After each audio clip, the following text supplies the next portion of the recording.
This is White Mountain Rescue Without a Trace, part 14, the penultimate episode. We are down Daniel Qualls this week, so Ellis, we have an excuse for him. And yeah, I'm very excited. We're taking a quick look at our first responders and recap what happened last session before we dive into some things. So Rodrick Lopps, no conditions, but only got 3 more crowns available. Fun. Looking over at the Ranger Mike Whateley-Hestors, completely stacked with the conditions, and 2 crowns left. And Dallas Bartmoss, stacked with just 1 permanent condition, Agent of Prism, and respectable 5 crowns left. Not bad, not bad.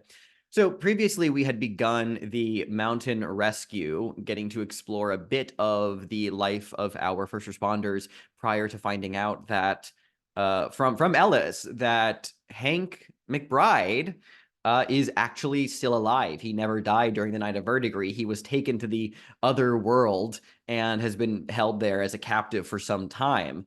After Mike stole a car belonging to Chief Rybitski and some agents of Prism. There was a chase where Mike ended up hiking it through the woods, encountered the Mountain King, the antlered figure that has been haunting him in this campaign since the beginning. And also crashed said car, absolutely. And once you had reconvened with the other first responders at the headquarters, you all had met up with Ellis and ascended a set of stairs that transitioned you all into the Mountains of Verdigris, the first time that any of you have gone to the source directly, emerging in a series of ancient tunnels that Ellis seems to be living out of. You met his frogman friend Greeley, a mighty warrior, last of his kind. And we started addressing some of the questions on the table here, by the way, which this is a little different than usual CFB finale scenario procedure. Instead of just 1 question, I've structured it out into 3. The first question was, what is the Mountain King's plan and how does it involve Hank?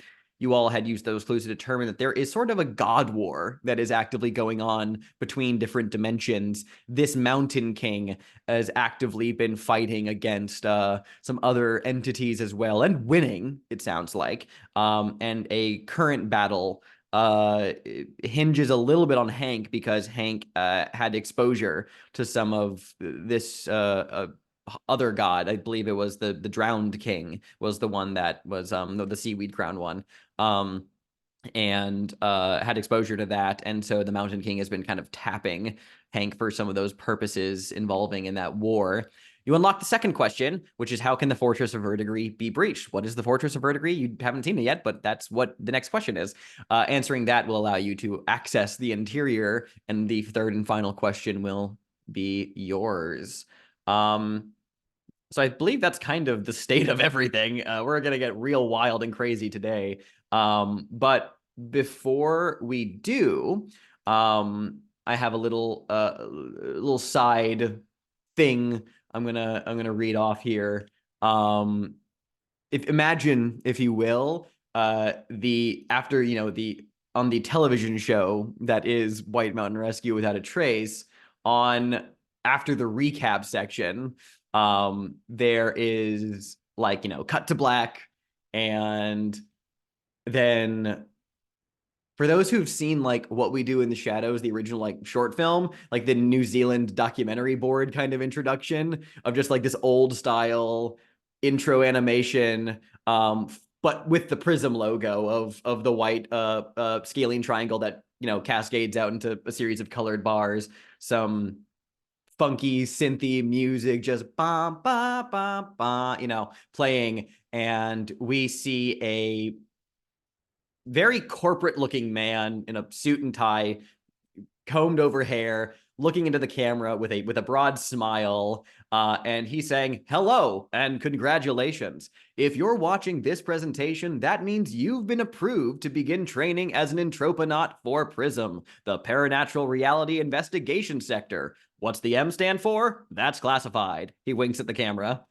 Our job at Prism is to investigate, research, analyze, and categorize threat assessments for the myriad of paranatural realities discovered in our line of work. Your job as Anthroponauts will be to explore these paranatural realities. But hold on, wait, what is a paranatural reality?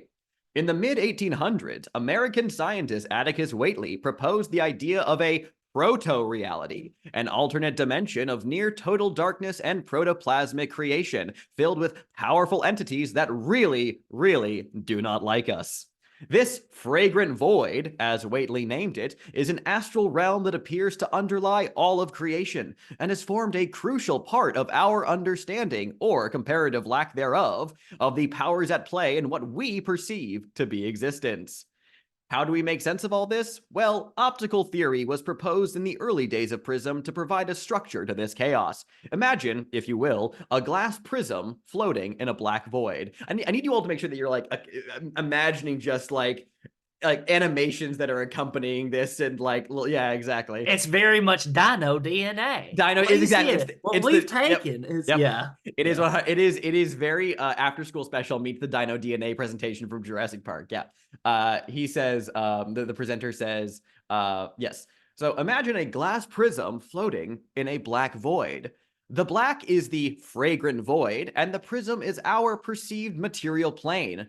A power that we still do not understand is transmitting through the void, and where it intersects with the material plane, it gives birth to fractal realities. Like light through a prism, these paranatural realities are splinters of our world. So hold on. How do we explain the unexplainable? What sorts of tools or procedures could possibly assist us in dealing with these phenomena that do not adhere to our traditional sense of cohesive reality?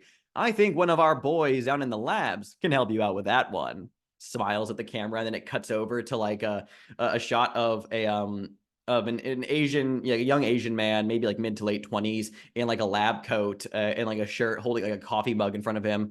He kind of like looks a little awkward, and he goes, are you rolling? Okay. Hi. Hello there. My name is research assistant Daniel Kwan. I've been asked to explain to you how Prism utilizes Quall theory. So Qualls are a unit of measurement that we use to track abstraction away from the reality of a situation. Special thanks to Reddit user RedDye number 4. You'll never find that out, but it is proved pretty crucial in our work. So let's say that one Quall is an abstraction away from the reality of a situation. So let's say, for example, he gestures to its side table and the camera does a little zoom in. Let's say that you ask me for this hamburger. So at one Quall, if you ask me for the hamburger, I in turn give you a raccoon, right? At two Qualls, if you ask me for the hamburger, but I don't actually exist, and where I was originally standing, there's just a picture of a hamburger lying on the ground. This continues to ascend to increasing levels of Dolly Lynchian cascading reality failures. And at about 10 Qualls, we approach what we refer to as a De Goya class reality cohesion cascade. But probably going to be fine. Well, very rarely are we ever going to reach that situation. So yeah, hope that helps. You know, and then there's a little like distortion in the video feed, and it seems to like skip to the end of the presentation as the researcher is standing in front of a crowd of other like lab assistants and a few like security experts and just Prism staff. And he's like smiling and pointing at the camera and saying, "Good luck and Godspeed, Anthroponauts." And then the whole crowd in unison chants, "We're counting on you." And then it cuts to black.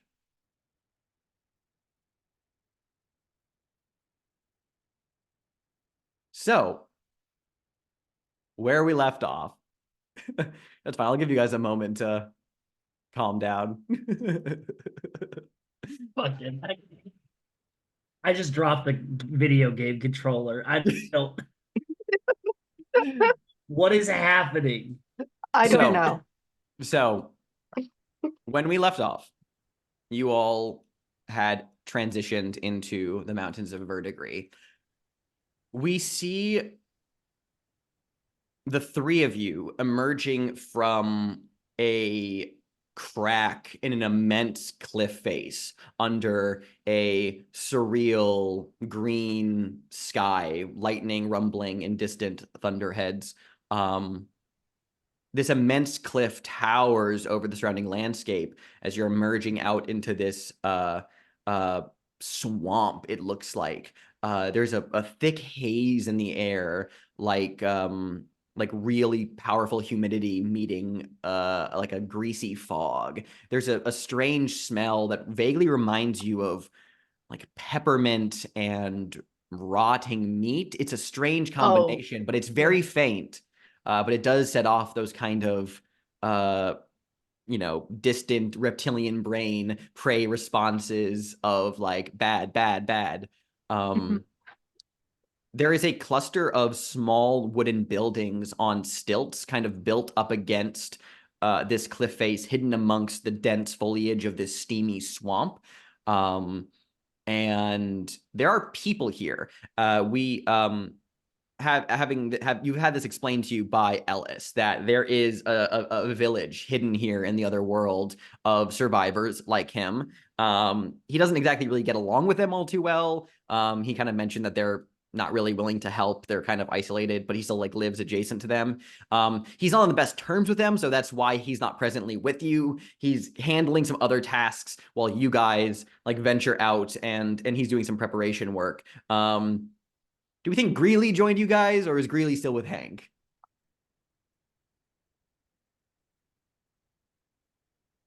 Like, Greeley is Hank's friend, so like, if like Hank's going up, but oh wait, no, Greeley is Ellis's friend, so like if Ellis has gone off, like I just think Greeley would go with. Unless we needed a guide, that would probably be the only reason Greeley would come with us, is if Ellis was like, here's who's gonna guide you to the village, Greeley the Frogman.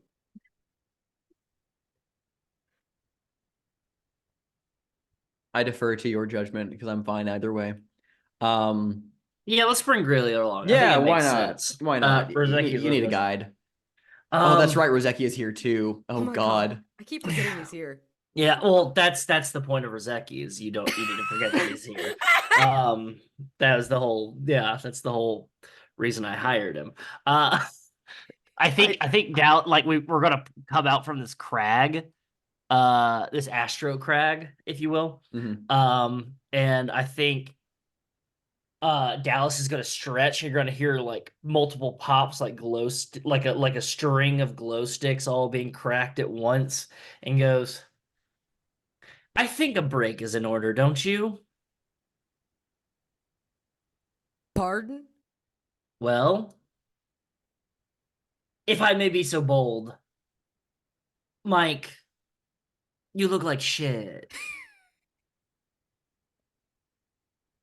To be fair, it's been a very, very stressful day. Exactly. And I think it's important for you to take like 5 minutes, maybe rest up and everything like that. What I'm going to do is, Greeley, does this seem like a good place to set up like a base camp before an operating base? Interesting. Yes. I think what we can find is something that's underneath, like an overhang that's not out of the way, nothing too gaudy or anything like that. Just a place to set up a campfire and some like resting. So we have a staging area, if you will, to go and venture forth and see if we can get our hands on Hank or any of these other people that are in trouble, and then figure out what exactly, well, where we are. Greeley just points a finger at the village. Row right down there. Yeah. Greeley. Well, what if they don't like us, Greeley?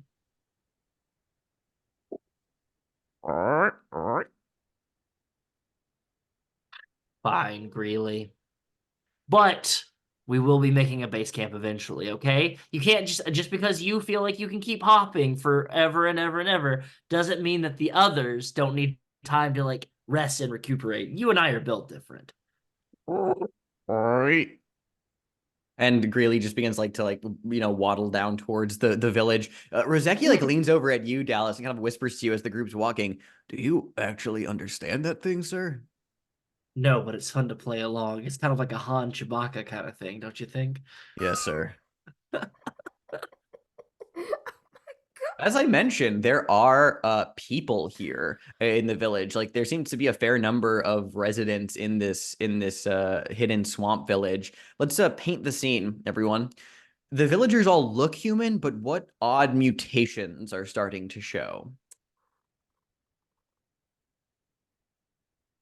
God, I gotta get this one. They all have frog eyes.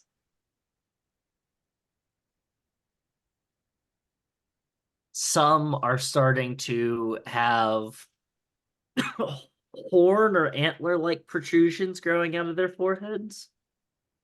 Just a slight bioluminescence. Just a smidge. Just a slight, just a very slight. A sea hair amount of bioluminescence. Mm-hmm. And even on approach, several of them like stop whatever they're doing and like look at you. A few of them like move out of your way but watch you as you enter. There's like suspicion, curiosity, maybe a slight degree of fear in some of their two large eyes as you're proceeding inward. And as you're like moving deeper into this hidden swamp village, there is a woman who seems to come out of one of the stilted buildings. And she says, "Welcome, newcomers." She's like walks up forward to meet you. There's something like slightly distantly familiar about her, like you like not like you think you've met her before, but like she looks familiar in a way that it's like you have a face that resembles someone else. I've never met you, but you have like resemblance to somebody else kind of vibes. She said she looks to be like in her mid 40s, hard to tell. I mean, with the manifesting mutations and sort of the grungier swamp living she seems to have manifested. You do spot that like in addition to like the salvaged reclaimed clothing that's been made out of like like parts of like swamp vegetation and decoration and like cloth that's been like salvaged from somewhere, there are fragments of like normal looking clothes visible on some of these people. And hers, you see that she has a name tag that's pinned above her left breast that says "Hi, my name is Clara," and there's like a logo for Swap and Save. Mike, how old is Mike again, actually? Oh fuck, I forgot how old he is. Like roughly how old do you think he is? Like I think I've said in the past, like he's been working at the Forest Ranger for like 20 years or so like early 40s. Okay. Yeah, then you'd know that Swap and Save was the name of the grocery store in Plymouth before it turned into a Hannaford's, kind of in the early 2000s. But she's wearing like a employee Swap and Save badge, which looks like it's straight from your childhood in the 90s, or rather like your adulthood in the 90s.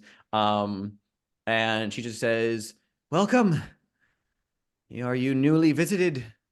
Have you been brought here? Are you survivors in need of refuge? We welcome you if you bring peace." We bring peace. We're not here. We come here as friends. Absolutely. Hail and well met. Are you That- the leader of this village? One of three. I am Clara Tarini. That's where the familiarity kind of reaches, because Clara Tarini shares the surname of the Forest Service person you helped out during the crash chopper. Tarini, the forester, looks like it resembles this woman in some way. Ah, Mm-hmm. interesting. My name is Agent Dallas Bartmoss, and this is Mike Hestors and Rodrick Lopps. They are with the U.S. Forest Services. I am with a organization named Prism. We would love to meet with you and the two other leaders and discuss things that are important. There's like a murmur through the crowd of onlooking villagers as like Clara like tilts her head slightly and says, I don't quite understand what you mean, but as long as you do not bring ill will to our safe haven, then enter and be welcome. Mhm. Forest workers, you will find some like-minded company in our village. We have a few who, in their old lives, were indeed members of your National Forest Service. Like Darren over here, Darren, who's kind of like off to the side and kind of has like a faraway look, but is munching on what like seems to be some sort of like flat bread. There's like some people who in the village of like are taking like mashed up like vegetable paste and like some kind of doughy thing and are like spreading it flat against like rocks they have positioned over fires to create this kind of like simple flatbread. And he's just like kind of like chewing at it, watching with a faraway look. He does have like the ragged remnants of what may have once been an old 1970s kind of Forest Service employee uniform, biting and tearing at a piece of bread, as Clara kind of begins to like lead you deeper into the village. Mike and Rodrick, kind of what are... Actually, let me ask you this. I want to ask all of you. I'll incorporate. How do you all feel right now? What are your vibes? Dallas is just doing fantastic. This is people have been living here. This is excellent news. Mike They wants to hide under a rock, honestly speaking. Like he feels like he's being watched, he's being interrogated, even though no one's coming up to say anything to him.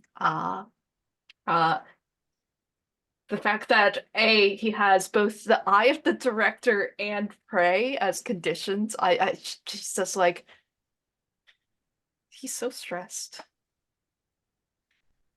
Rodrick kind of feels out of his depth, I would say.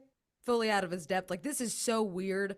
Like, he's trying to look at them just like, this is civilians we're talking to, just like any other rescue. But every time he starts to look a little deeper into the situation, he's like, oh god, oh jeez. Oh god, they all have frog eyes. Yeah, like, he's really worried about misstepping here. And he has no idea how Dallas is, like, so confident. Oh, he... Clara is speaking as she continues to lead you towards a building at the center of the village. She says, "My people noticed you emerging from the crack in the cliff face. Do you know Ellis?" Yes. "Did Ellis bring you here?" Sorta. Sorta. In a way. So Ellis is a guide of ours, yes. Yeah, he showed us the door.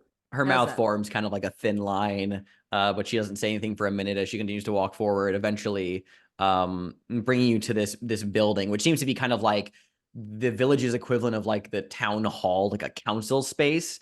She pushes open the doors into a circular chamber. There's like a fire pit in the middle that crackles and provides heat, and there are like 3 prominent chairs on the other side of the fire. One of them, the middle one, is empty. The other 2 are occupied by a on the left side, like a man who looks like he's in his 50s, haggard, kind of like growing long beard, eyes that are slightly enlarged, but mostly have clouded over a little bit, giving him kind of like the cataracts appearance.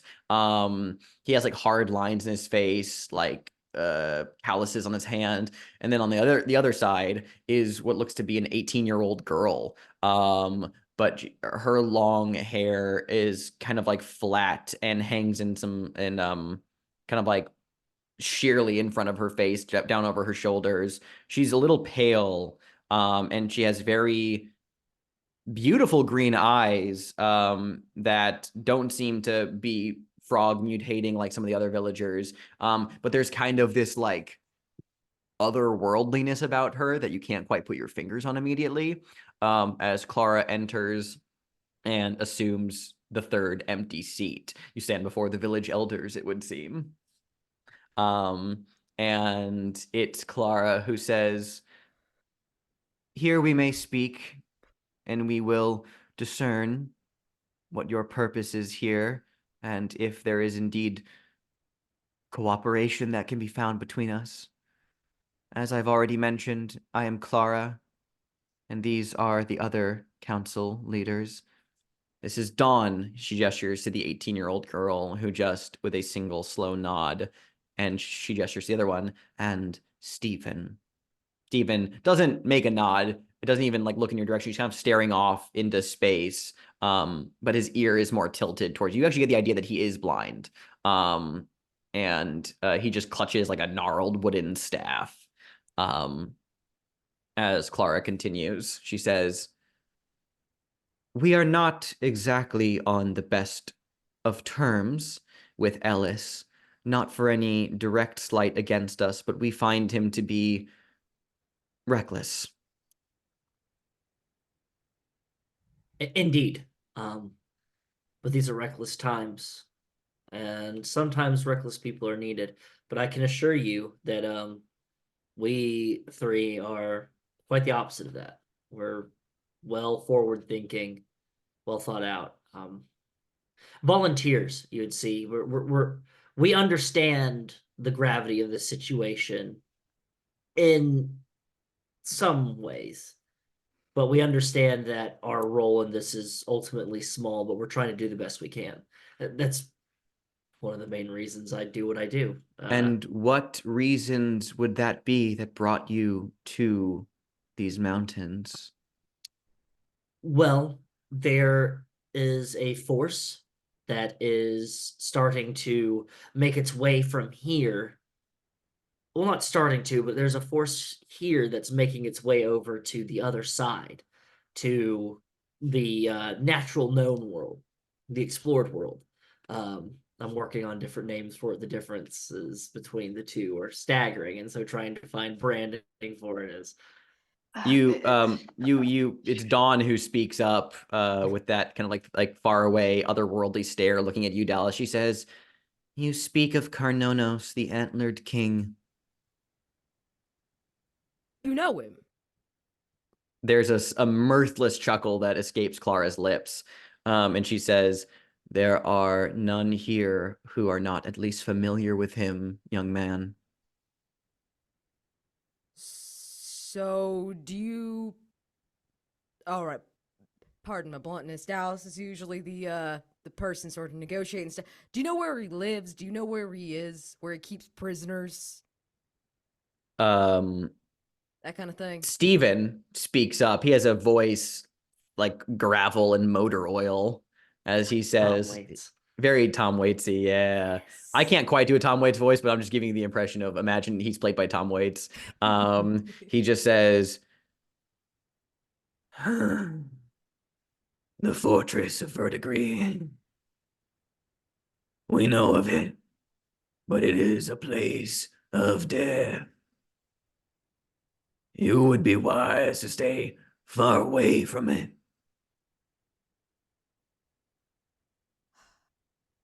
I'm not really in the business of being wise right now. It's more of a, like Dallas said, this is a... Sometimes we have to do dangerous things and reckless things to get the job done. "Indeed, you are Ellis's friends," Clara says, with a little bit of like, not bitterness, but a little bit of like sadness touching at her voice.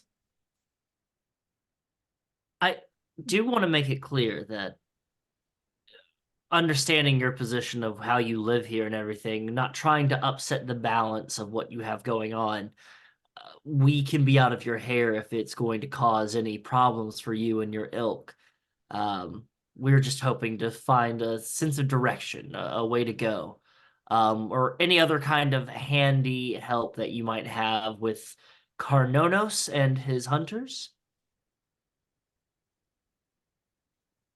Clara speaks. "If it is direction you are looking for, none here will guide you, but we will tell you what you'd like to hear.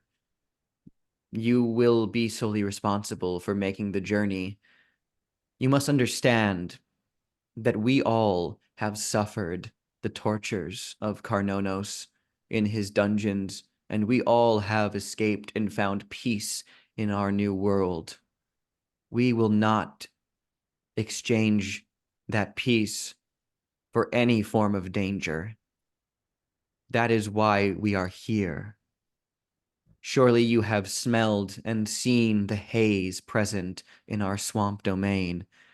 The vegetation, as it rots here, gives forth a miasma that is breathable by our kind, and indeed some others, she nods, acknowledging Greeley, but is toxic to the servants of the others. We are safe here. We have not quite weaponized it against them, nor do we feel the need to. They cannot assail us, and so we live in peace, free from their tyranny. With the We- intent of doing the meddling move, because that hearing that, we have not found a way to weaponize it yet or anything like that. Dallas is like, would you have any capabilities such as like glass jars or something, any ways to make things that could help you weaponize this to help defend yourselves? We have no glass jars, but Darren, one of our villagers whom I passed on the way in, is quite skilled at weaving wicker baskets. We make use of them in abundance. Hmm. But you can go ahead and roll the meddling or the information move, or Yeah. the search Oh, move. information. Yeah, the search move is what it's called in this Search game. move. So many names for moves. Every Every CFB game every needs CFP its- has a new one. Yeah, It's the exactly. investigation move, and come on in. Yeah. It sounds like you're doing this plus presence. I'm gonna say that you have disadvantage from Agent of Prism because they kind of are hyper aware of like your, even though if they don't know what Prism is, you're asking a lot of questions. You clearly have some sort of interest in like a way that might upset their balance of life. So it's kind of this like suspicion they have of you. I would normally say having Chief Rozeki off to my side to provide like backup of like, yeah, tell them what you know. Yeah, it's quite the opposite. Yeah, It's quite the opposite of that in this. Yeah, okay. Yeah, we'll just roll it straight up. I got a presence 3. Sure. Which you can still roll a 5 with presence 3, as I try to remind some of my players that are like, I have pleasant 3, why am I rolling badly? It's like it's just +3. The maths. Perfect. Okay, that is a 9. A 9. Clue with a complication. Sure. I'll give you your clue. Let me see what complications might be. As you're talking to them, what might they reveal?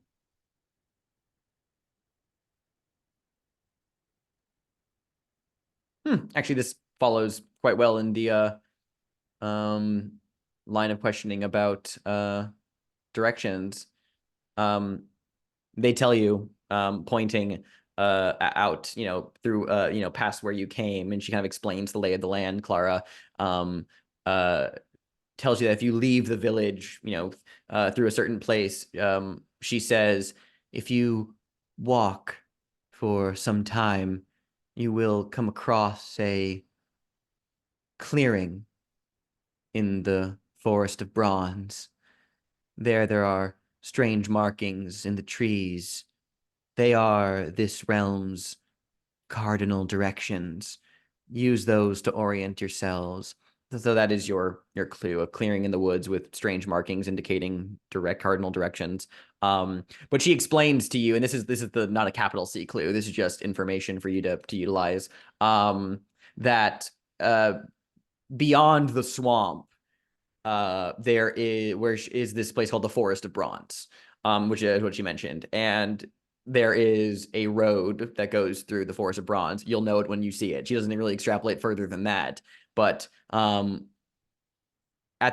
one end of that road is the fortress. You will see it in the distance. It is the domain of Carnonos, and it is extremely dangerous. They make sure to like really underline how perilous, like the closer you get to the fortress, the worse things get.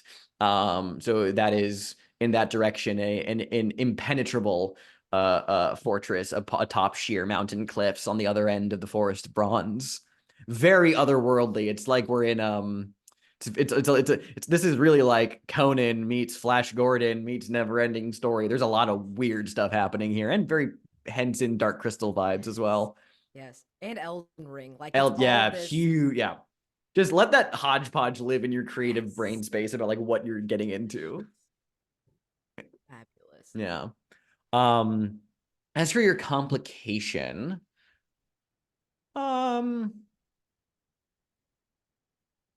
I'm gonna say, because you got a 9, I'll keep it a relatively simple complication, which is just to say that you're not gonna be able to do any clue finding by speaking with the villagers going forward. They're very, locked up. Like if you wanted to possibly find useful information around the village, that's one thing, but like you're not gonna have any luck speaking to people. I think that's the complication here, is that they're very tight-lipped about this kind of stuff, because they don't want the shit to come back their way should anything you do upset the balance. They're not hostile to you, but they're really not gonna, they have that kind of like, what's like one step below xenophobia, if it's like, yeah.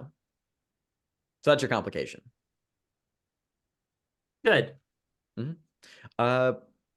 Excellent. Mike, Rodrick, anything that you want to role play in the scene with the council leaders, or shall we just like wrap up the scene and just say that they finish telling you some basic information and they allow you to reside in the village for as long as you want before you leave? You are welcome here as long as you don't break their laws. Want to do anything? Not right now, if that Great. makes sense. Then you finish meeting with the village council, and you are now in the village, just kind of out and about. You may do whatever you wish. I will remind everybody that there are vulnerable moves available in this in this scenario. Yeah, for Mike especially. So yeah, I guess I'll defer to you, Mike, with your stacked conditions. Do you want to do a vulnerable move? Yes, please. Who do you want to do it with? Rodrick, because I think Dallas is like probably off to telling like his little goon about like stuff to like find around the village and whatnot, and just like. Wow, Super you sexy, a couldn't little be goon. more so wrong. I think that's your bias speaking. But you know what? Dallas doesn't even want to speak to you. So go ahead and have your little role. Yeah, whose stress reliever is going to be indulging here? Did Mike bring along a thermos of coffee that he's sipping from? I think it's more or less Mike wishes that he brought that. She's just so sad. Well, you need to be indulging the stress reliever to relieve the stress, Mike. Maybe, you know what? Maybe there's a coffee facsimile in the village. Because I doubt, unless B, you had an idea, I doubt Rodrick can be studying for advanced certification here, unless you brought books along with you. God, no, he did not. I was thinking they probably had weird tea or some shit here. Yeah, I was about to say, like, there's like.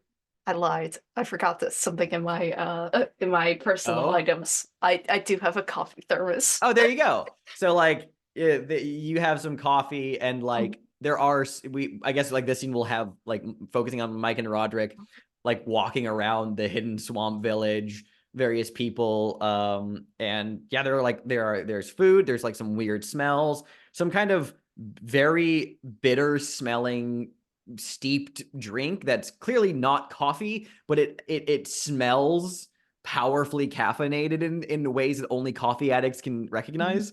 But you also have your thermos of black coffee. So yeah, I love this kind of let's paint the scene about the village again, why don't we? Because I have an abundance of prompts that never got to be used with the Vanish playbook. Let's see, where's the hidden swamp village? Let's see. This doesn't feel like a town, Rybitski. This feels like a memory of a town, slowly fading away as dementia creeps in. The villagers here, as we established, are still mostly human. All of them survivors of being captured by the others, but for a variety of irrational reasons, they refuse to go back to the real world. They want to remain here. So walking around the village, let's paint the scene, everybody. What various like roles or occupations do you suspect the people here had in the real world that might be surprising about how they operate here in their village on their day-to-day life in the Mountains of Verdigris?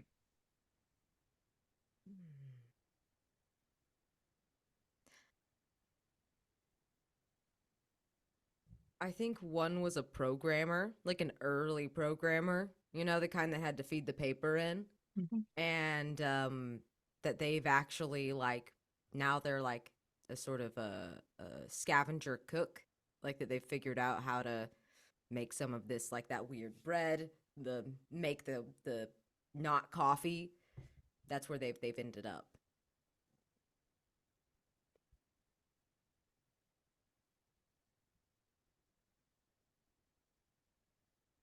I think there was sort of a librarian who has been sort of tasked as like a sort of a historian because like time here doesn't really pass by normally.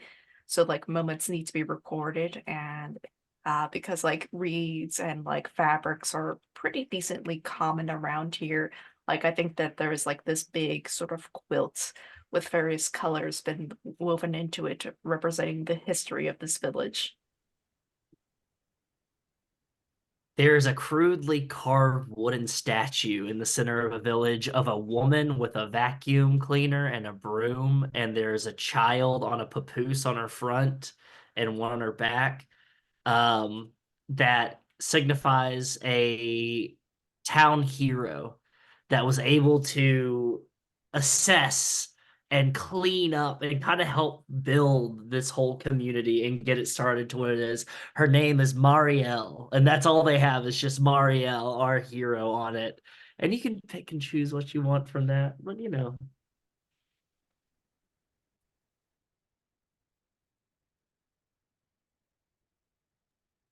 Very good. Then you two, you have your vulnerable move. Just role play.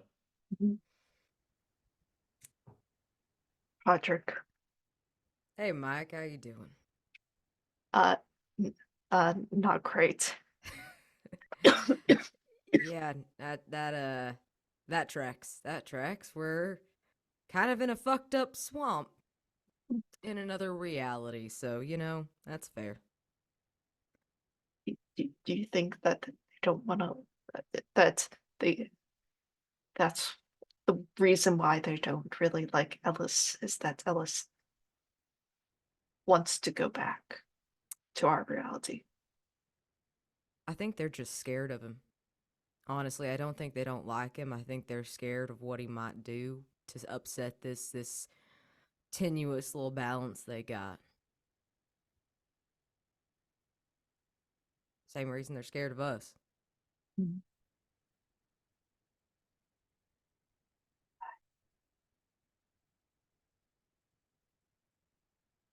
I I think I think we really need to be careful out here because even though that these people are uh they're peaceful, but I don't think I don't think they should know everything. No, I agree with that. I think maybe we need to sort of keep our cards close to our chest a little bit on some stuff, but I also don't think that they're going to pose much of a threat. He kind of glances over at some of them like, no. Oh, And just by numbers. Mike, I don't think they're gonna like attack us or anything. I don't think they're gonna do anything to us. I assure Yeah. you, like, they seem pretty chill.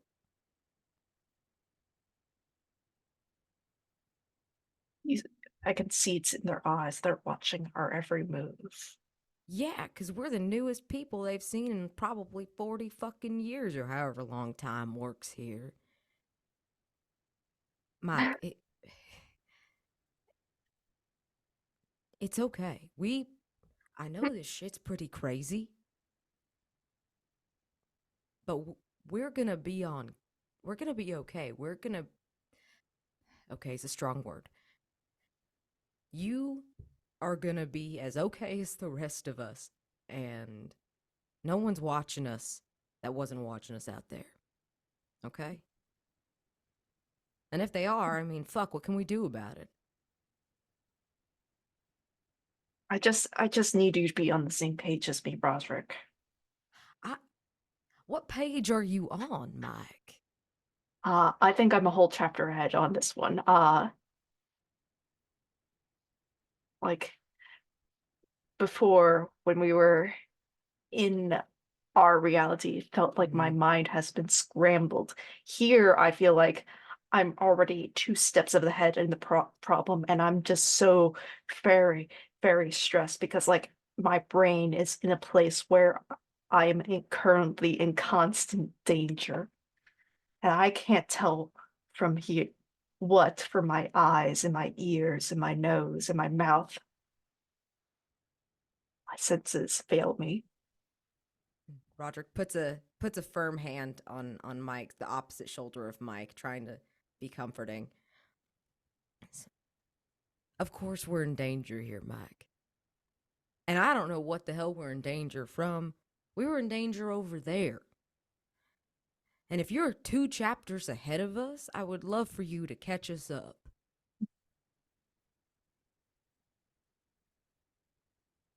I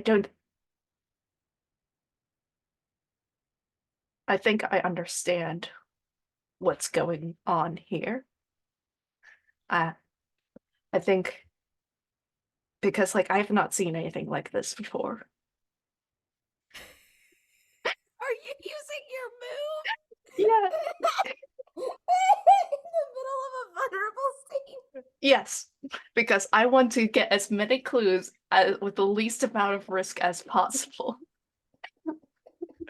Okay. Yeah. Is this one where I give you a clue?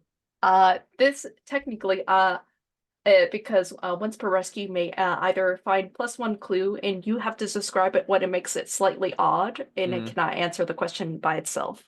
Okay, so you're doing that one. So yeah, Yeah. you can do that. I think I understand why people aren't aging here. Oh.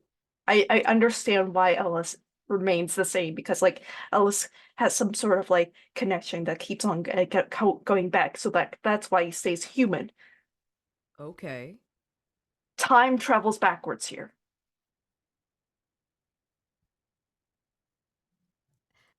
What?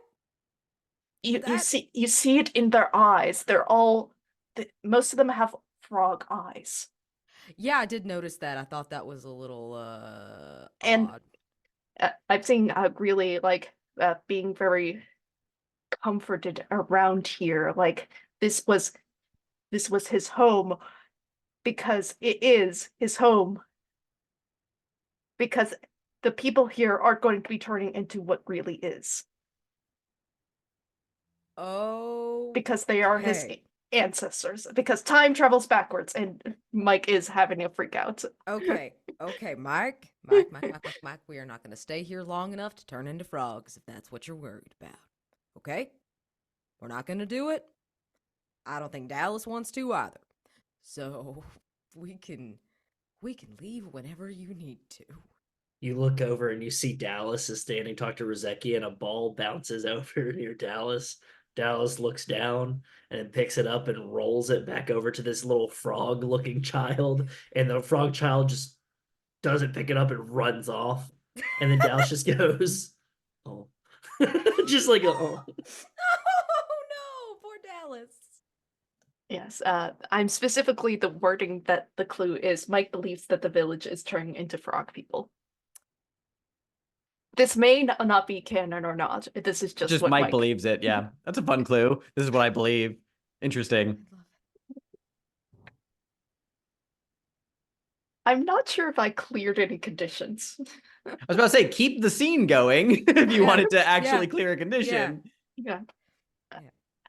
I suppose the only good thing is that Prism has no effect here. As much as Dallas says like he's an agent of it and whatnot, It he doesn't has matter. he doesn't really have any authority over here. No one has authority here. See, we're all good. The Mhm. National Forest Service doesn't have authority. Prism doesn't have authority. Whoever the hell they are, and it, so we're safe. We're safe from whatever that is. You don't got to worry about digging holes in your yard or GPS tracking. I don't think GPS even works here. I mean, it's all of the concerns have just sort of focused in on a razor's edge, On life and death situation. And there's something comforting about that because Really, Roddy? the probability of living in the world on a regular day, that's chaos. Life and death, this kind of thing, one job. I know what we're supposed to be doing. So, and you know what we're supposed to be doing, and there's something nice about that. I guess. But I have another theory. Oh. I think this town, or this village that is holding a secret. I don't know what it is yet, but I know that they know more than they're letting on. Oh, 100%. They don't want to tell us shit, but that's fine. Like, And we are strangers. I think if I reveal some information to them, they would get so angry with me because don't- I think they have more enemies than just Ellis. Yeah, don't reveal. Mike, I would love it if you I- did not do I am that. so stressed. Yes, shh. It's okay. I'm Don't gonna reveal cry. Okay, you can cry. It's okay. I'm going to cry. Okay. And you Mike can- starts crying. There's okay. a very large man here who is impressively mutated, who was like walking by and then just like stops in the street and like looks at you, Mike, with his like bulging eyes and said, "Did you just say Ellis? Ah! How's he doing? I've not seen him in a while."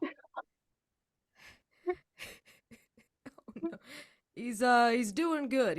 Roderick's like patting Mike's back, like trying to like make him feel better. He's doing good actually. He's doing good. Good. He doesn't come round these parts often, miss the old fellow. Tell him that he has to bring more of that Chef Boyardee from the real world.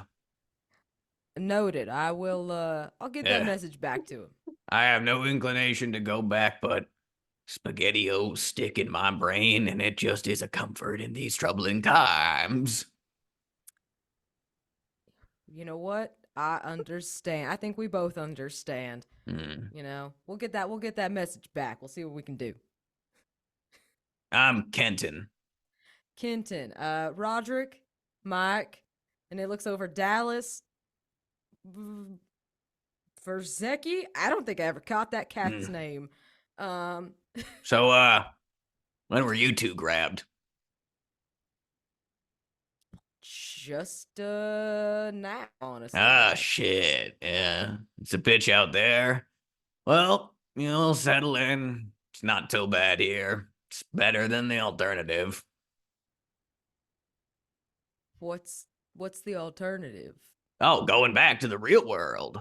Oh, I thought you meant there was like an alternative here that was worse. No. Well, yes, pointing to like the edge of the village and the rest of the world beyond, but being like, it's like, I mean,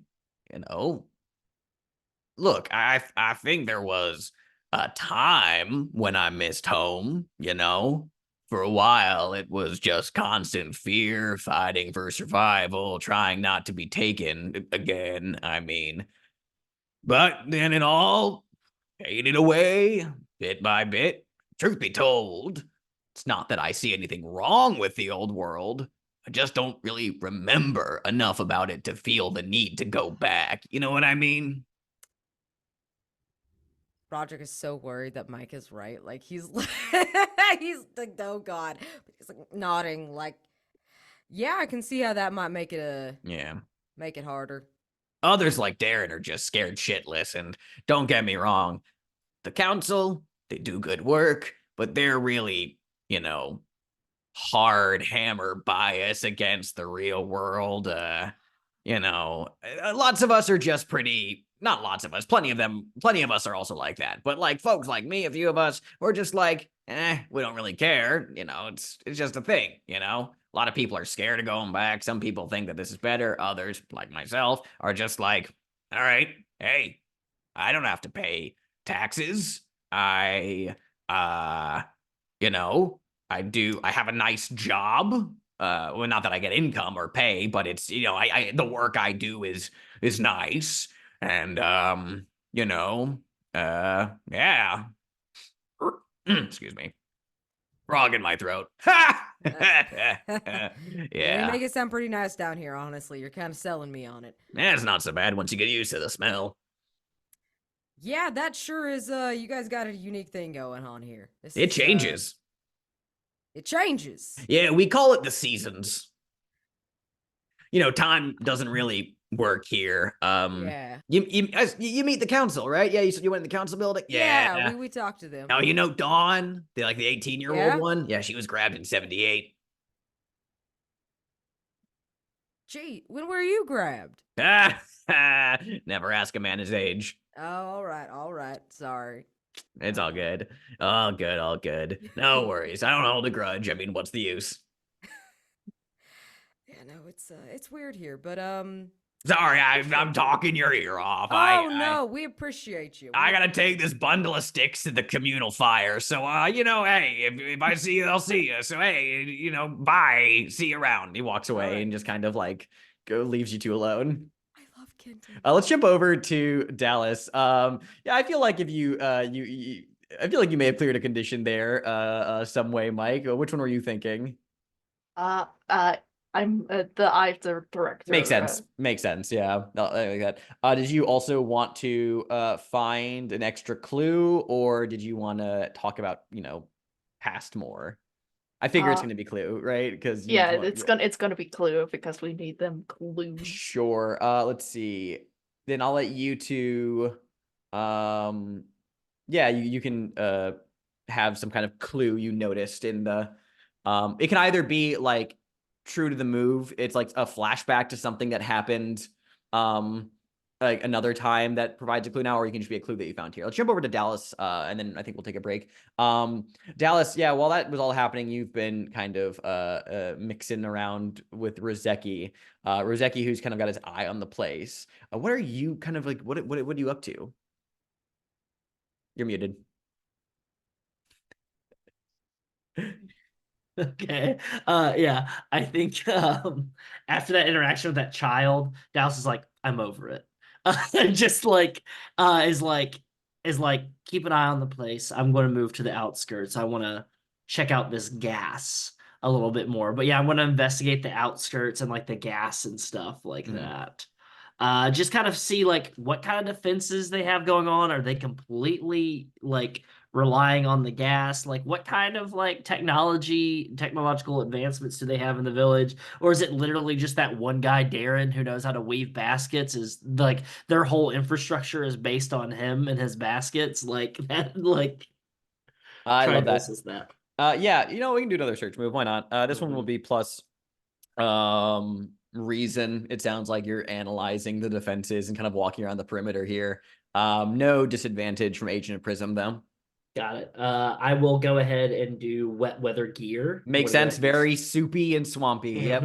Yeah, just gonna put on the wet weather gear so I can get up close and personal without too much bullshit. Love that. Booyah, baby! Eat shit, Jason Schwartzman. That's an 11 minus 1, so it's a 10. Flat 10. You just get a clue, man. Right on. Yeah, here, I'll give you a clue. Let's see what we got here. Also, apologies, Jason Schwartzman. Yeah, I was about to say, what did Jason Schwartzman do to you? I don't know. I felt like a very Jason Schwartzman kind of thing. I imagine Jason Schwartzman or a Jason Schwartzman type character plays Dallas. In my brain. Like a non-binary twink Jason Schwartzman. I mean, Jason Schwartzman's already twinkish enough, but Should I talk about the nephew of Francis Ford Coppola? Anyway,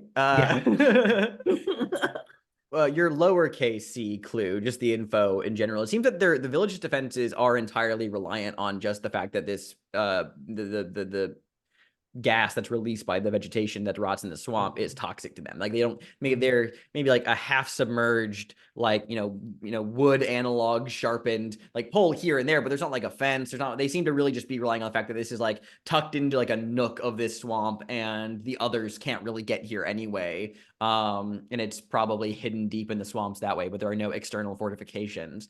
You're not really sure if your eyes can necessarily be trusted on this because you're breathing in a lot of swamp gas that you don't know what it does. But as you're kind of on the periphery or the edge of town examining things, there's like in the distant haze of the swamp, you see like a light for a moment. And in the shifting, obscuring, what's the word I'm looking for here? That's not the word haze. Through the mist. through like kind of like the lowered visibility of this of where like the haze kind of meets like a fog. You see a silhouette, or you think you see a silhouette in the distance of a tall figure watching from a distance. And the light you noticed is this circlet of green flame that's emblazoned above her brow. You can tell that it's like a female figure. You can't really discern any facial features and seems to be completely featureless, but just in this like clearing, shifting haze for a moment, you see this silhouette of this figure watching from a distance before the haze obscures her once more and she's gone. So I will, in a flowing white dress, here, I'll post that clue here. Dallas just does like a hi and then like fades away and goes, huh. When you turn around, there's a man right behind you. It's not Rybitski. Rybitski's like was like like a few meters away, also analyzing. This is Darren from the village. He's just like, Cracker Jacks. I saw you in the village. I saw you. You're a newcomer. Yes, Dallas Bartmoss with Bartmoss Solutions. Pleasure. You're too close to the edge. You're too close to the edge. What if they see you? What if they find you? Okay. Do I need to hide? Well, you're already hiding if you're on the other side of the haze. Okay, I'm not going to go through the haze. It's fine. You came out of Dallas's crack. Dallas's crack? Not Dallas's. Ellis's crack. You said you came out of Ellis's crack. Yes, yeah. We know about the crack. We are trying to figure out a way so that we can help you. Help? No. You can't help. You'll mess things up. You can't help. This is safe. We're secure. You don't want to get their ire, man. Okay. Do you not want like Wi-Fi or anything? The hell is Wi-Fi? You speaking in tongues, man. Imagine being able to watch a movie and not going to the movie theater. That's crazy talk. You're starting to sound like it. Starting to sound a little bit like Ellis. Dallas is like, just realizes all the interactions with Ellis and goes, I get it. I get how Ellis turned into how Ellis turned into. I understand now. Okay. Well, why don't you tell me more about like Darren, right? Darren, you weave baskets. Yeah, I weave baskets. It's good for the mind. Distracts me from the horrors. The horrors. Okay. Do you have a therapist here, Darren? I sometimes talk to the baskets, and sometimes I speak with Clara, and Clara is a very good listener.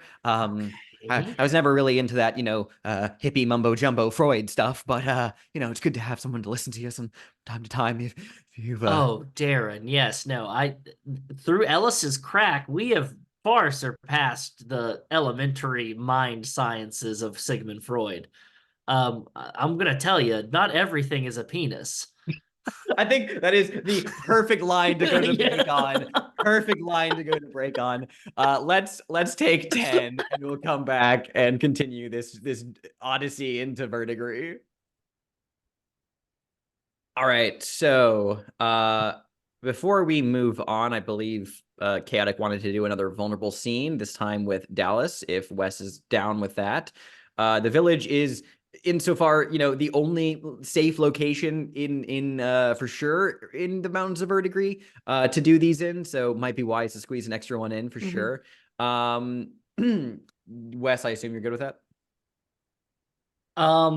Actually, Alex, no, I'm not Okay, okay with that. then, And fuck here's you, no, Chaotic. Let's go I am on. okay. Yeah. I am All okay right, with cool. it. Yeah, Yeah, let's awesome. do it. Whose stress reliever are we indulging in? Is it going to be Dallas's this time, or is Mike still chugging coffee? I think we can talk about the joy of volunteering, right? Philanthropic work and all that? Philanthropic Yeah, okay. work and everything. Where like is this vulnerable scene going to happen then? Where do we let's set the scene here. Where is it? I think there's a collection, an outcropping of rocks towards the edge of town that kind of like overlooks plenty of it, not enough, but like plenty of it. It's not like it's not a big village, so it's like look at all this, look at all this wonder. But yeah, Dallas is just sitting there. Dallas and Greeley are doing some like equipment gathering. Not Dallas, sorry, Rodrick and Greeley are doing gathering up supplies and stuff. Yeah. Dallas. Mike Hester's Whateley. Shh. I don't know if people would like to hear that around here. Why do you think that? I don't know. It just seems a little bit odd. And to just give context, I still owe the clue of the previous vulnerable scene. And I think this clue technically was not found by Mike. I think it probably was either found by Dallas or Rodrick. Just when we were leaving the sort of council members' chambers, I think it was just like a sort of a hushed sort of conversation between them, of them just being glad, oh, it was just Ellis that these people came from instead of that Whateley. So Damn. Okay. Damn. Okay. You really think everybody's out to get you, don't you? and like you've literally were following my every movement.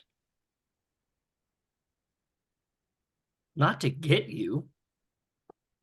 It makes people paranoid when people follow each other. Mike, I don't think I made you paranoid. I think there's something going on inside your brain chemistry that's making you paranoid. You've experienced multiple traumatic events that are affecting you. You know that, right? Yes, and I'm not in a ball of heap. I'm still doing stuff out in the world. Maybe you need to be in a ball of heap. Let me tell you. When I was rebuilding farms and houses in the middle of Oklahoma after terrible tornadoes cut through, I kept feeling guilty because I felt like I was holding everybody back.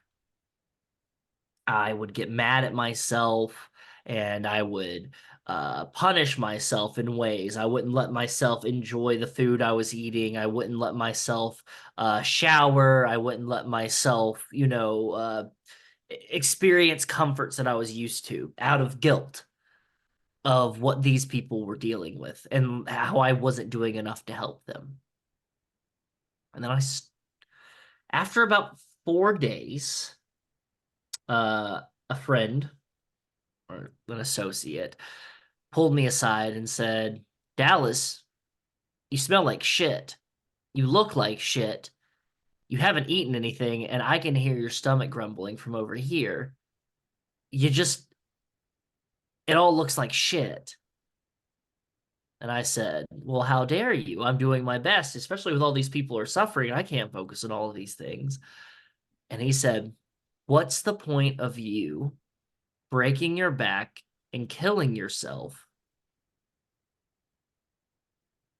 over your guilt towards these people not having the things that you have when you could just conserve your energy enjoy the things that you have in life, and then also help them out. It's the airplane etiquette. The little masks go down. You're all going to die, but you put yours on first before you put on somebody else's next to you, because if you don't do that, then you're not going to be able to help them, and then you're just two people plummeting into the air, you know? Now, kind of a bad example, because you're all going to die if an airplane crashes. Well, not always. Sometimes you survive, but, you know, I'm not able to help people through volunteering if I kill myself over and over and over again. And the same goes for you. You're killing yourself because you're jumping at every shadow and every nook and cranny and bump of the night instead of assessing and moving forward and taking a bath, for God's sakes. Or are you taking a military shower? Is it a rag? A wash rag? Well, to be fair, stuff was crawling out of the tub, so Then move. I Call your landlord. cannot. You're a grown man, Mike Hestors, Whateley. You pay rent.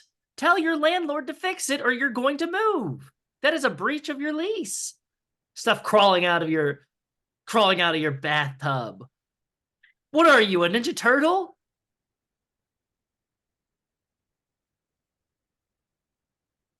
Dallas,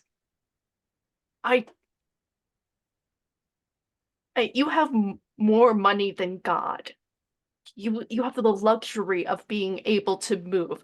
I do not. I am Then ask for a barely. handout. What are you, too good for help? You jag off? I wasn't keeping tabs on you because I'm like, ooh, Mike Hestors. Ooh, there's something creepy going on with Mike Hestors. I have to keep an eye on him. Your name just kept on popping up. And then Rybitski handed me a file folder that had your name on it. And guess what? Your name wasn't your name. So I sent you the information. I kind of feel guilty. I felt like I should have never told you these things. You probably shouldn't, because like all these things started happening after you sent me that file. Yeah, because, well, you should know your family history. But is it really family if I've never met these people? It's not family, but it's legacy. Legacy. You don't know what the Whateley name means, right? Hell, I didn't know what the Whateley name meant about a month ago, but I've been doing extensive research. You know, there's a collection of videotapes that Prism has. Always with being watching and learning things. What's wrong with watching and learning things? I don't think. I think my family's cursed. That anytime we ever watch or learn things that are outside of the realm of normalcy, we are sent through a downward spiral of doom and destruction. Dallas, I'm not going to go back to the real world. I don't think I can go back to the real world. At best, I'm going to live out my days here. Here? With Darren? Weaving baskets?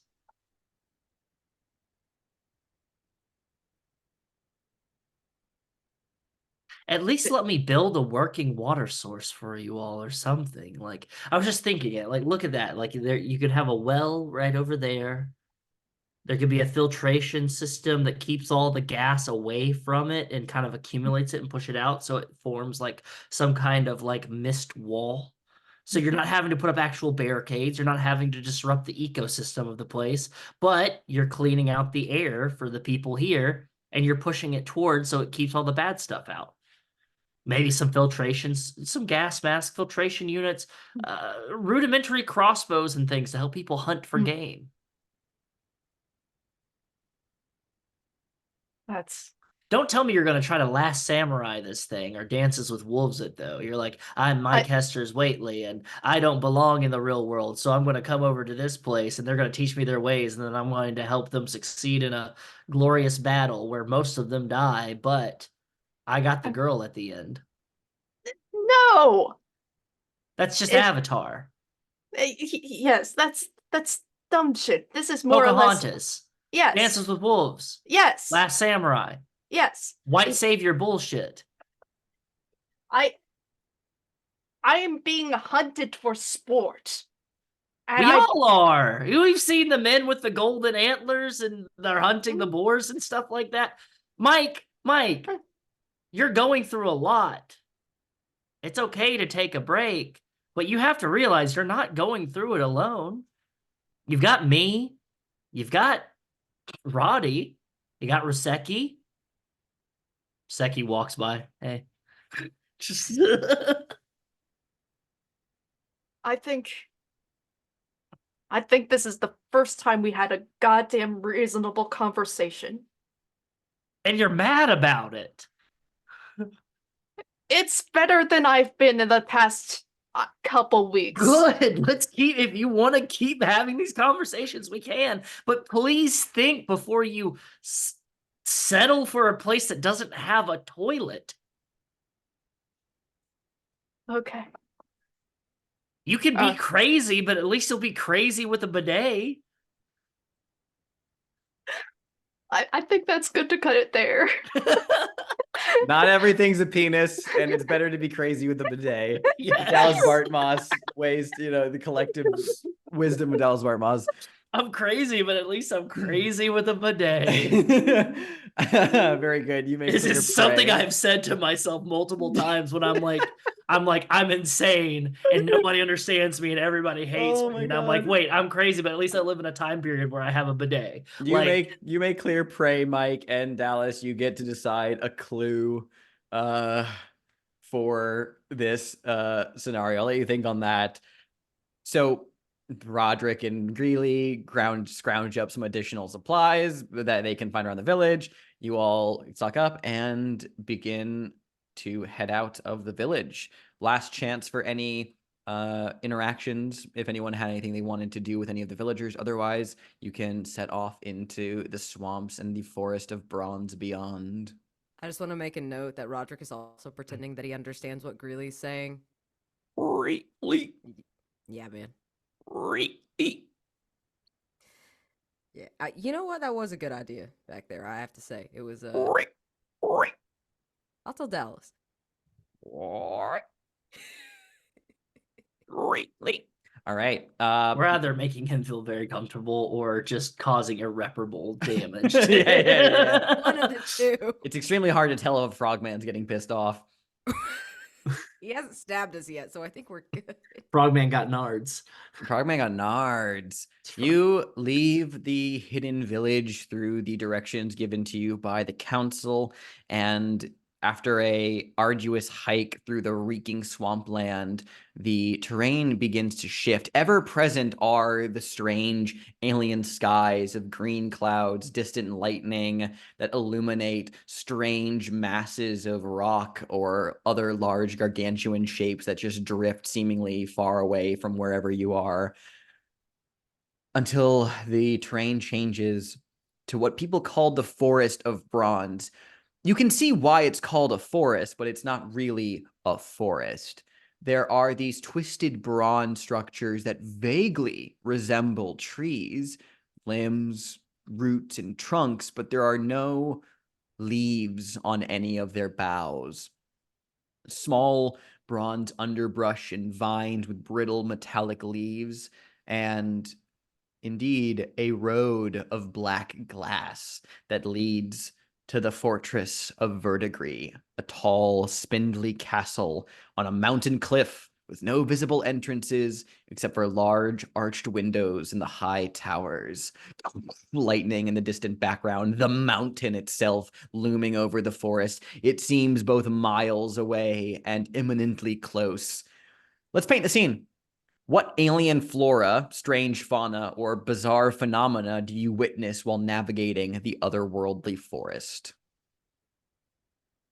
aluminum style leaves on trees, like trees with metal leaves and things like that growing and just rustling. And it sounds like, y'all ever have that uncle that's got a barn or a shed in the back of their house that has various rusty tools just hanging up and they kind of just clink and clatter into each other? That's what it sounds like.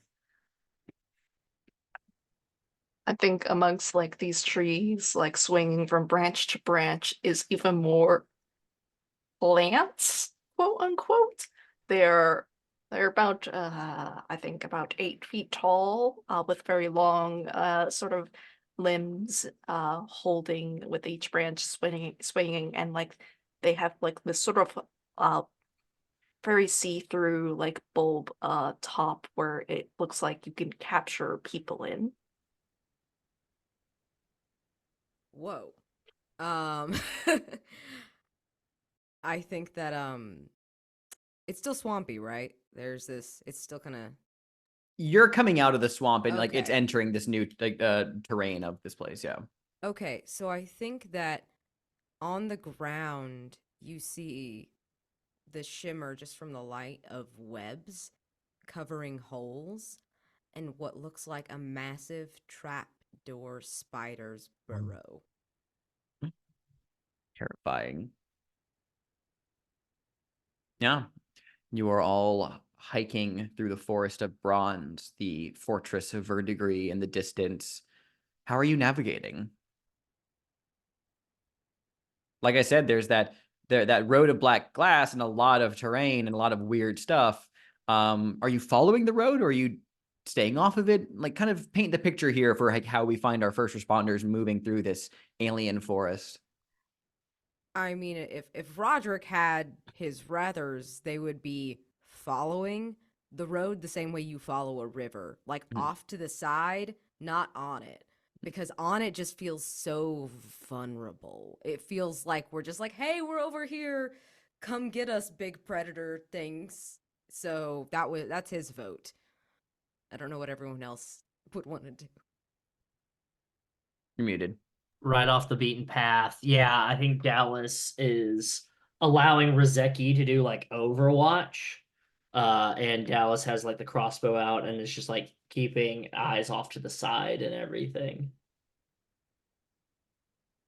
Anything distinct from Mike, or is he just following along? Just following Very along. good. It's just like thinking about what Dallas has told him. Mm-hmm. Time passes. A strange, otherworldly sensation, not quite cohesive to your understanding of actual time passing.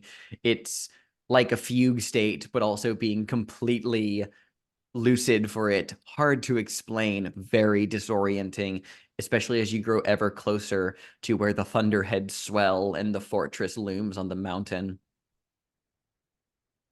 A noise from up ahead.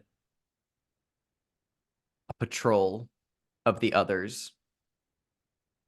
You hear movement and noise and chatter, hard to say, coming in this rough direction are not the hunters that you experienced last time, but others nonetheless.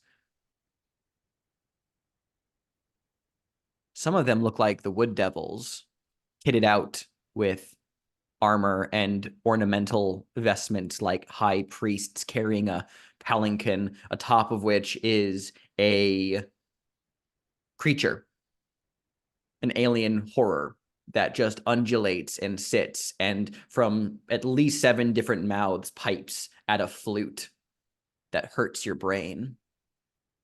They're coming this way. What do you all do? I imagine that Verzecki and I are on the same page where there is just immediately like a gesture to be quiet as fuck and fall back a little bit, find a place, get behind something. Mhm. That's a very Lord of the Rings hiding from the Wraiths kind Yep. of vibe. Dallas, are you also going to hide? Mhm. Yeah. Okay, Dallas and Rodrick, I need you to give me the risky move. Rodrick, because you're not Rodrick, Mike, because you're obsessed with the mountain, that discordant, strange, piping, flute-like sound that whistles shrill through the bronze trees, echoing and reverberating off of them with a tangible, resonant sound.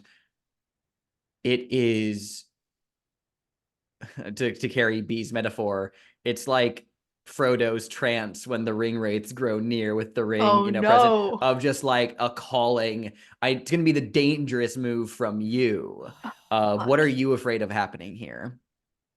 I set up myself for failure, but because like there is like these stalkers out in the woods, but I don't think that's where the main danger is. I think from earlier when I was describing that these like huge mongoose plant creatures up in the trees, I think they're also going to just take me away.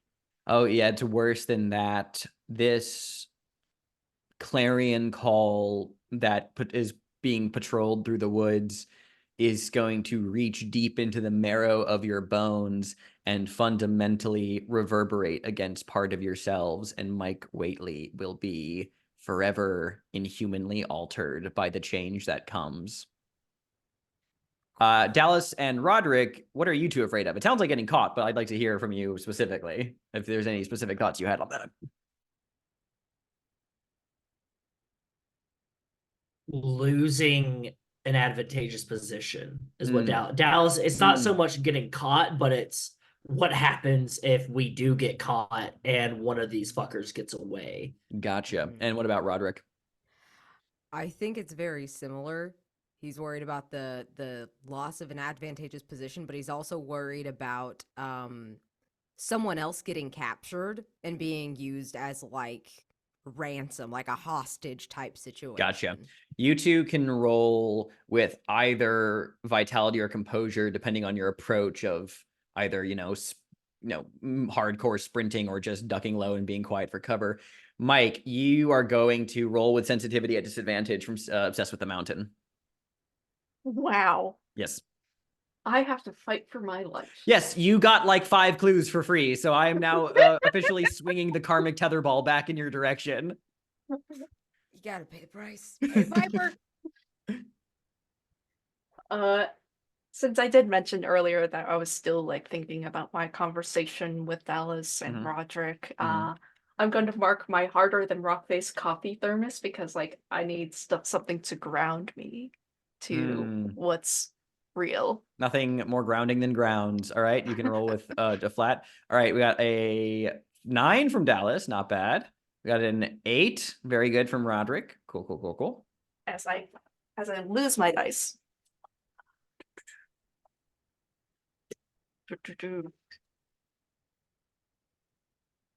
Fuck me, apparently that's a 6.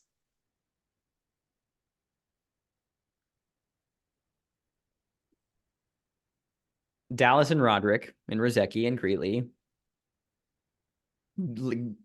leap further into the underbrush, as you could call it, moving to hide at the passing of this procession. You freeze. You find yourself unable to move. Those shrill, discordant flutes, the footsteps on the glass road like a distant marching drum. And you actually find yourself stepping onto the road, like walking into the middle of the road, tugged, wanting to, against your own better judgment, be there to approach the herald as it's brought down the road. And as you step into the road, they stop about 100 feet off, staring at you. The ornamented wood devil priests hold their arms up in a stance that I'm going to call is like the antler, kind of like stance like that. They pose their arms like that. Very creepy. And the undulating mass on the palanquin never stops playing, and you begin to walk towards them. The reverberations of this sound it's the resonance between worlds, Mike. It's the sound that travels beneath the very spaces in existence. It is the underlying fabric of creation that is being rattled presently, and you feel it surging within you as Mike Whateley approaches the palanquin. We see that his skin begins to turn slightly pale, jaundiced but not yellow. There's a slight greenish tinge, like sickliness, that touches at his veins, going a little purple and black in some places, eyes starting to cloud over. You have visions of Carnonos, the fortress, and a myriad of other impossible alien worlds that are shattering your mind in a calm, quiet death of the soul. One of the priests just reaches out to you, and a bulb plant snakes down, grabs you in the bulb, and begins to arc its way through the trees towards the fortress. Mike Whateley,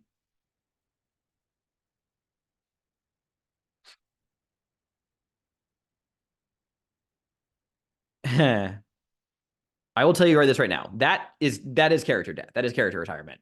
Like your transformation. Okay. Bumping that up, I'll tell you this right now. I'm gonna go ahead and tell you your complication right now because again, I'm kind of going hard here. Mm-hmm. You are not gonna have the, awful transformation happen to you, right? Like that's a thing, but like you're going to get captured and you're going to get separated, and we're going to have to resolve that later. Okay, that's Yeah. fine. I will bump it up last crown time almost. Do you want to do that now or do you want to wait? God, this is just really, really funny. My crown, my last crown of the forest, narrate a scene a few weeks ago showing a private side of you the rest of the team never gets to see. I think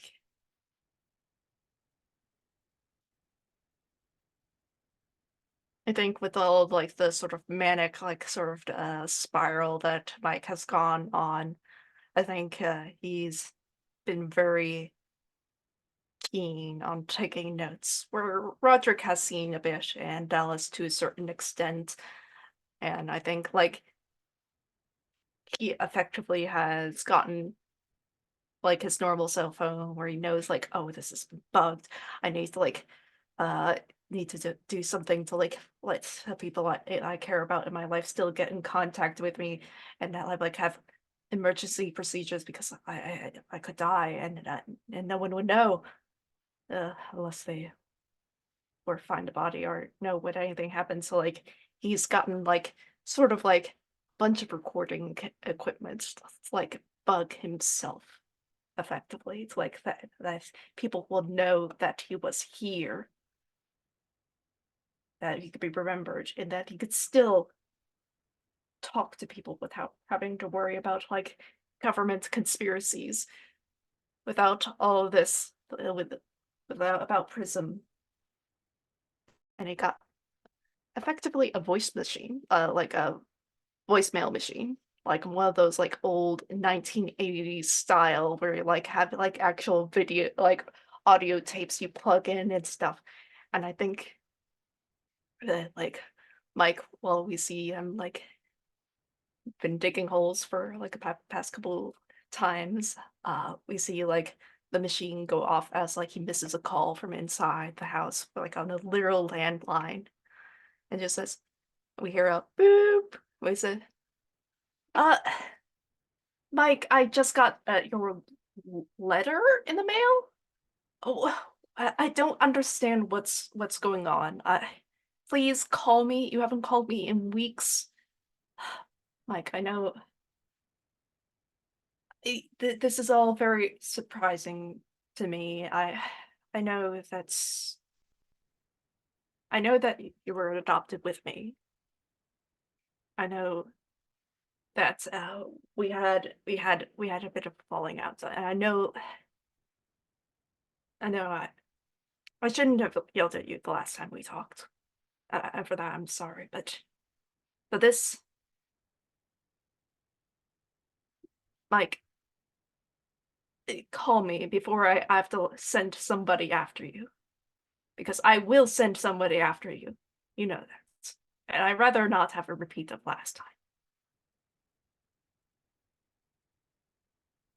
And the call just ends there. Instead, we see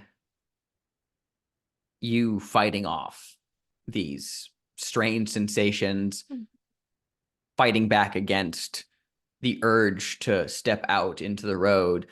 Your mind still assailed by flickers of landscapes and vistas you cannot possibly begin to comprehend. Your thoughts feel too large for your skull to contain. The air around you tastes of like acetane and copper, and it's just a fight, a push against that to ground yourself, to not slip too far. And you don't succumb. You don't begin to change.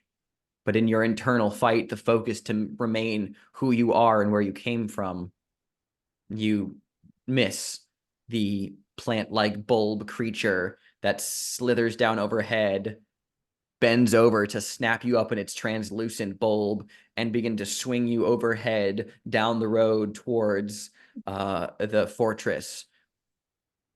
The procession watches you go overhead, stopping on their advance. One of the wood devil priests brings a whistle, like a long bone whistle, up to its face. It doesn't have features that you can really discern, but it emits a low noise that then begins to reverberate through the bone needle whistle thing, echoing off of the trees. This is the complication for Dallas and Rodrick, is that you guys dipped off to the side, you hid successfully and got off the road before being noticed.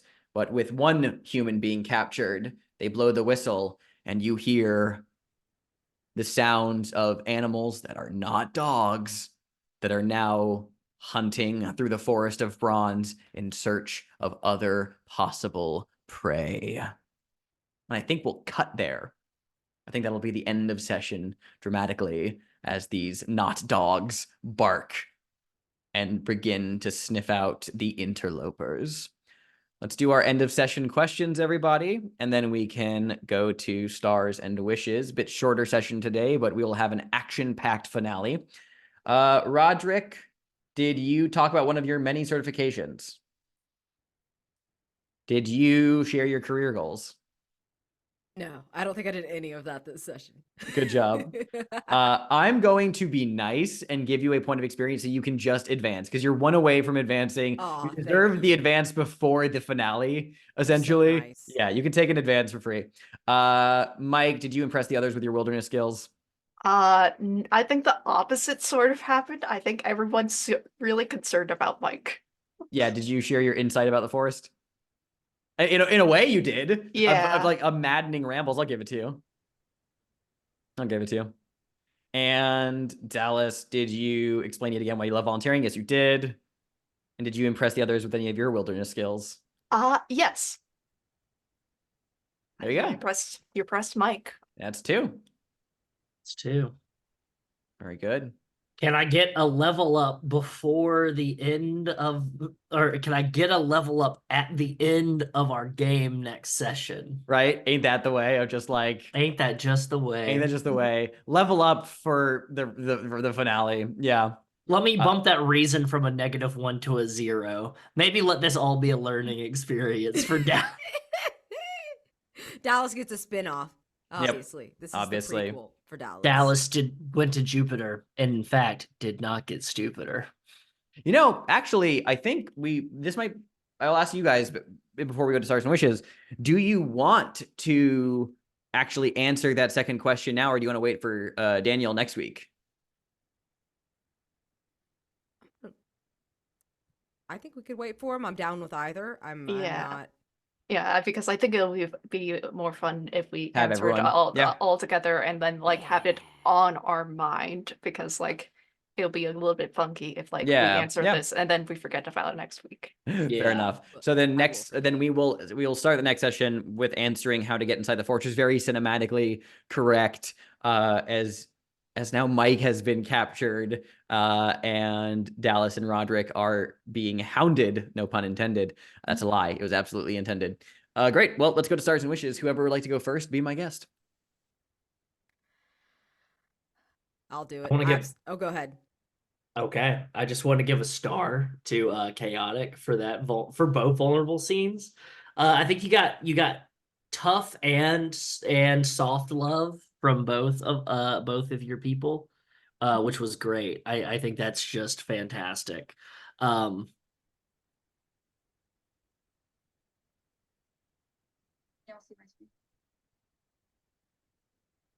One second, sorry. Oh. Okay. So on top of that, I think that also I want to give a big old Texas-sized shout out to Narr. Rodrick is necessary. Rodrick is it, without Rodrick, I think we would have all been dead in a ditch someplace. I don't think that vulnerable move between if this was like a story and there was no mechanical benefit between a vulnerable, I don't think that vulnerable scene between Mike and Dallas would have happened without Rodrick being there. So I just think that's really cool. Wow, I just made a suction cup.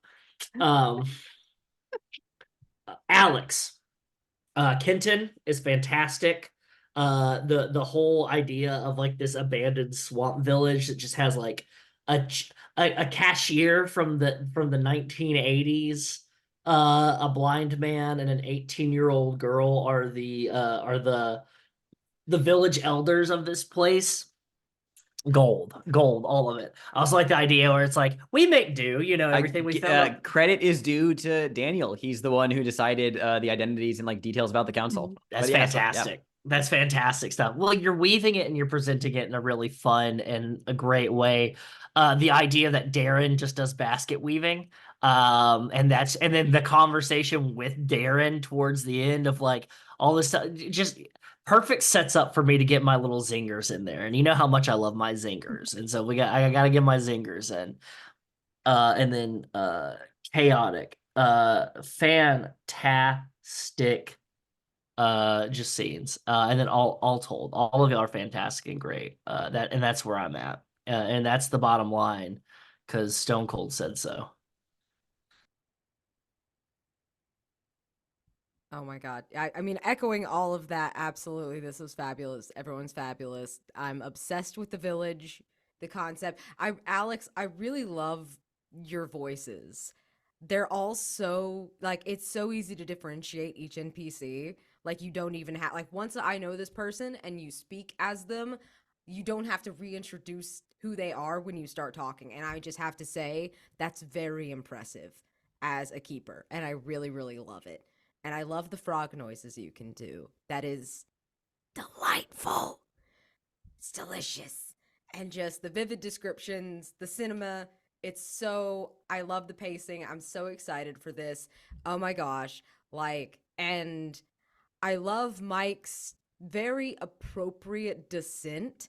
I like that you could do the vulnerable moves and clear those conditions and kind of pull back a little, but you never lost that character development while still maintaining that. You balanced it quite well, and I really, really loved it. And I love how many risks you take. I love you and Alex's sort of always going hard with Mike's character. I'm very excited about that. I think that's delightful. And I loved your flashback. What? Who's that? Who's on the phone? I love that. I love it. I love flashbacks. And oh my gosh, Wes, I love Dallas. Dallas is delightful. They are so I really love the dynamic of this player group. I think that each character has been really integral to the machine of this game running well. And Dallas is such a plot mover, and I love their charisma. Absolutely delightful. Always on point. the fact that you were like, we could like, get some running water in here. What about some Wi-Fi? How about we take a break? And like just the movie references as a constant just delights me so, so much. I just absolutely love it. I'm really interested to see how they handle this sort of like big finale thing. Like, it's very exciting. So yes, and props to Daniel. I know he's not here. This is such a cool setting. Holy shit. This is such a cool setting. Ah! Yeah. Sort of an insight to that particular crown. That sort of phone call was representative of like where I initially started Mike's character at, with having this mysterious relationship from someone out of town that I really didn't have a good chance to like incorporate, but I'm glad I got to incorporate this session. Uh, uh, I'm very pleased with how I personally how I played Mike this session, with like just like getting clues. Like I'm a lean fighting machine. And Alex will give me as good as I give it to him. So I'm very glad that even though like I did get a mix that I am getting kidnapped. I just love that. Uh, I'm hoping to see Hank next time. So this might be not only a break into the castle, but a break out of the castle. So let's see how this all goes. Also a star for like these little weird village characters of of just like, oh, I really miss Chef Barardi, or sometimes I talk to the baskets. Uh, so like everybody has like a similar vibe to Mike this session, and I'm just like, oh wow, Mike's not the weirdest person here. uh, uh, and star for Not even Dal. Ellis. Ellis isn't even the weirdest person here. It's like, oh, Ellis is actually pretty normal. Yeah, and a star for Dallas for really showing their humanity this session, like that. Like I think like Mike, I think for the first time in a very long time, saw you, which is just very interesting. And I really agree that without Rodrick, that I don't think that would have happened. So yeah, I just, oh, it's so good. Also star for that opening monologue, Alex. Oh my God, I lost it. Oh, that's so good. I could hear the control FBC boom boom boom, just like that little tone, Yes. or like the That's what I was NBC. thinking of. Yeah. Yeah. Oh, it's Perfect. so good. It was so also, yeah, star Daniel Kwan. Daniel Kwan. Yeah. Oh my God. Yes. I can't wait to tell Oh, Meg, who wrote the Deeply Lurker, that Daniel Kwan showed up as a late 20-year-old research assistant to Prism. absolutely delicious. Yes. I forgot to mention that intro was killer. Oh, all done. Mhm. Chaotic. All right, cool. Yeah, no, this was a lot of fun. I really enjoyed getting to see how everyone interacted for a moment breathing room inside the swamp village, and also just interact with their first foray into Mountains of Verdigris. I really enjoyed both of Mike's vulnerable scenes, especially with Rodrick. But then the interaction between Dallas and Mike was hilarious. I love that so much. Of just like, I feel better. Well, why are you angry about it? It was really funny. It seems like finally Dallas not necessarily talked sense into Mike, but is like Dallas's perspective seems like it's finally beginning to at least make some sense to Mike on some level, of just being like, it's like, it's no longer just this outer threatening, ominous thing. It's like, okay, well, you've explained your perspective and I get it, and I don't like that I get it. Like, it's whatever. That was great. Great clues that you were inventing there, chaotic apps. I mean, like, you knew that it's like, I am coming out swinging with every clue finding mechanic I can that does not involve a roll. So props to you. I mean, you ended this with like 6 clues gathered, I think, during this little shorter session. So well done. Good job. Can't wait to see what the theory formed around that is. It's complexity 4, and the one after that will also be 4. So it's gonna, might have some clues left over. Really enjoyed Dallas and Rodrick communicating with Greeley of just like pretending that they understand him. Very good, very fun. I'm very excited to have Daniel back for the finale. I'm so excited and emotional about the finale session, about what's going to happen. I really am looking forward to how this is resolved, if anyone makes it out alive, how this all shakes out, and epilogues that might come to be. Just in general, I mean, I'm very excited to just see how this story comes to a close. It's been it's been 14 sessions so far, and the 15th is going to be the big one. So I'm very excited for that, you guys. Yeah. Any other stars or wishes from anyone? I just want to know if like Mike Hestors Whateley has seen The Godfather or anything. Like, what are things that he's into? What does he do in his free time? That's it. All right. Any others? I want to see if Mike is going to die or not, because like I have 1 crown left. Mm-hmm. I'm just excited for all of this. This finale is gonna be absolutely killer. I've been Yeah. saving my crowns. Mm-hmm. I've been holding on to them tightly to my chest, just so if Chaotic tries to have a sacrifice, I can be like, no, I'm going to bump that up to a 12 plus so I can save Mike. No, I'm going to bump that up to a 12 plus. I want my additional benefit to be that Mike loves himself. No, I'm going to bump that up to a 12 plus that Mike goes to therapy. That's Anything else? God damn it. No. Yeah, Then great. Then before we go, oh, fuck. Bwomp, bwomp, bwomp. We hear a klaxon alarm. Bwomp, bwomp, bwomp. We see the cutout cliff face arch carving in the prism facility below ground, wired to machinery. The green glow has intensified. It's almost gone pale and blinding. It's like the green has gone so bright it's almost like going white, just of how bright the light shining out of it is.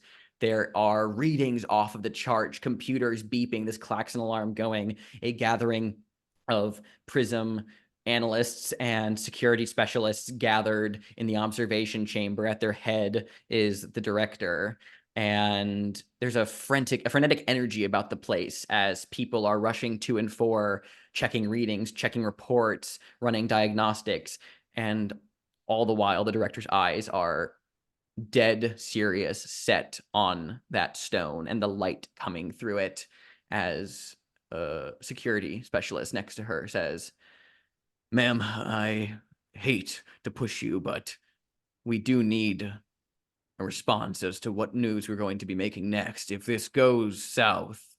And she very tersely responds, "I know what will happen if this goes south. The best we can do is hope that they are not going to make it worse. But all of that said, perhaps there is something that can be done to at least stem the flow. A precautionary measure, one I hate to employ, but if ever there were a time, preventative measures are best put in place." And the man, security expert, looks at her and says, "You mean?" "Yes. Yes, I do. Come on, let's open it." And we see them walking through a sub-level and a massive, highly secure, hermetically sealed vault-like door set into a wall. A couple of security people put in a key on each side at the same time, turn it in unison. The director enters a code on a keypad, scans her eyes into a little eye reader, and a slot opens in the center of the vault door. She takes off her Ankh medallion necklace and inserts one end of it like a key into the center and twists it. We hear the release of several hydraulics and just as locks slide out of place, rolling out of the way. revealing a darkened interior, a box-like small vault, much tinier than what such a large vault door should open to. And all that is inside this small chamber is a display stand and a glass case. And inside that glass case is a golden mask with a smiling sun on it.